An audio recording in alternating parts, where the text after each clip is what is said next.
Hi everyone. So this is Cody Heinrichs, coach of Muscular Performance Fitness. So I'm going to do a little Q&A here on just some frequently asked questions that I get asked as a coach to discuss about what clients ask, what other people have asked me in regards to diet, to training, to getting in shape for a show, to living a healthy and fit lifestyle, and all those types of things.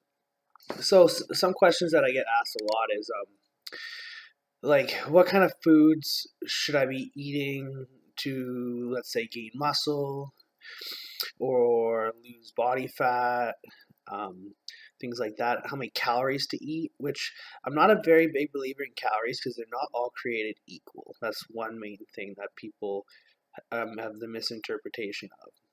So let's put it this way.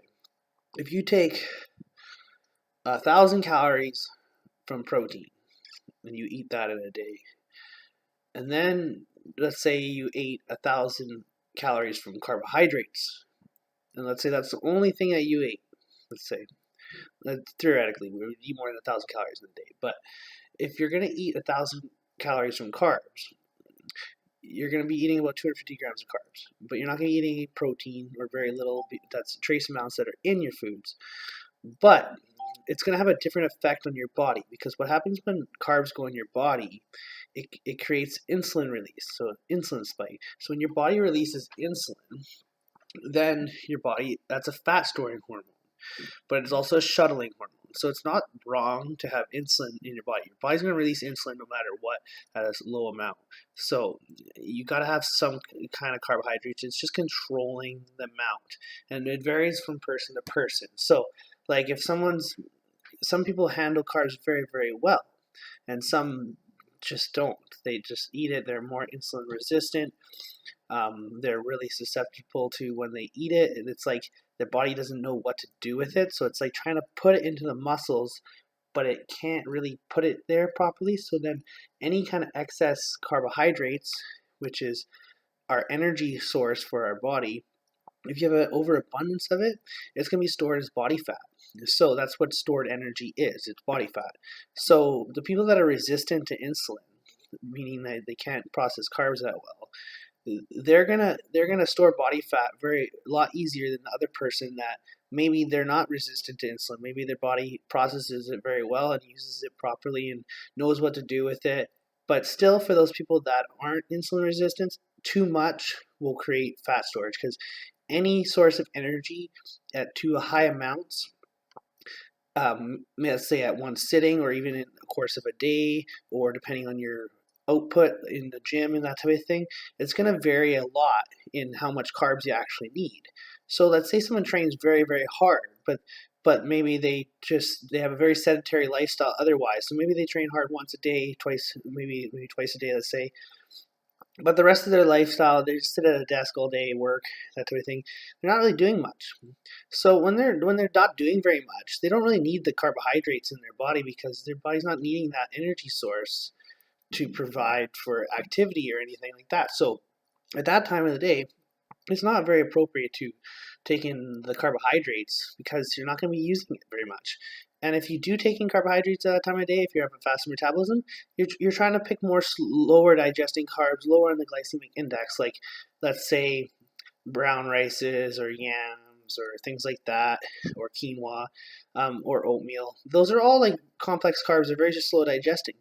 And another thing that people don't know is that when you ingest protein or fats, a little bit of fats, with a carb source, it'll slow down that glycemic index of that carb. So it'll slow down the absorption rate of that carbohydrate. So in turn, if it's slowly going into the body, the carbohydrates, versus being like a rapid spike and then a drop, the rapid spike is getting stored. All that's getting stored. Whatever's not used right then is getting stored. But when it's a slow trickle release, you're just getting a little bit of, let's say you take in 50 grams of carbs, you're going to get a little bit here and a little bit over here an hour later. And then about maybe 3 hours later, maybe that process, the carbs, they're all in your body, they're all soaked up and they're all used. But it's a slower trickle of energy. So your body is it's easier to utilize it if it's going in slower. But if it's going in too fast, like aka sugar or other kind of fast carbs like that, those are going to digest a lot quicker. So if your body doesn't need it right now at that time, it's just going to get stored as body fat. So if you're trying to lose body fat and lose weight, like weight loss journey or something like that, even if you're not competing, you got to limit the carbs to certain times of the day. It's not wrong to have carbs, but like I said, some people do better on more carbs.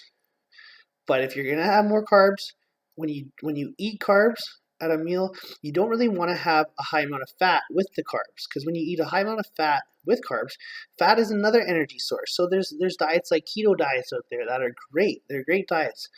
With that, it's mostly like the way I would do a keto diet would be higher protein, a moderate amount of fat, and like no complex carbs, nothing like that. But they would still eat vegetables for carbs, so they still get their fiber. They still have some carbs from the vegetables, but we don't really count the carbs from the vegetables because those are very, very slow digesting carbs. As long as you're not eating carrots and sugar snap peas, things that have like high amounts of sugar in them, and things like that. So when you're doing that, when you're on a low carb diet, or like let's say like no carbs, your fats are your energy source. But let's say you're on a moderate or higher carb diet. If you eat tons of fats with carbs, that's going to create too much energy at once. So now you're giving your body two energy sources at one time. If you have a low amount of fat, let's say like 5, 10, maybe 15 grams in a meal, that's not that much. But if you have like abundance of it, let's say you go out and eat a pizza. Pizza's so bad because it has high amounts of fat, high amounts of carbs. It has a good amount of protein usually in it if you have some meats and the cheese and that type of thing. But now you have a high amount of fat and carbs, and it's really high amounts of fats. Like if you go to Boston Pizza or something like that, eat a couple slices of pizza, you can get 100 grams of fat and no problem in a couple slices. And then your carb count is probably close to that too. So it's pretty even on the carbs to fat. And so when you do that, you're going to have a high amount of energy circulating in your body. So if your body can't utilize that at that moment, what's it going to do? It's going to store it as fat. So now you're going to get fatter, right? So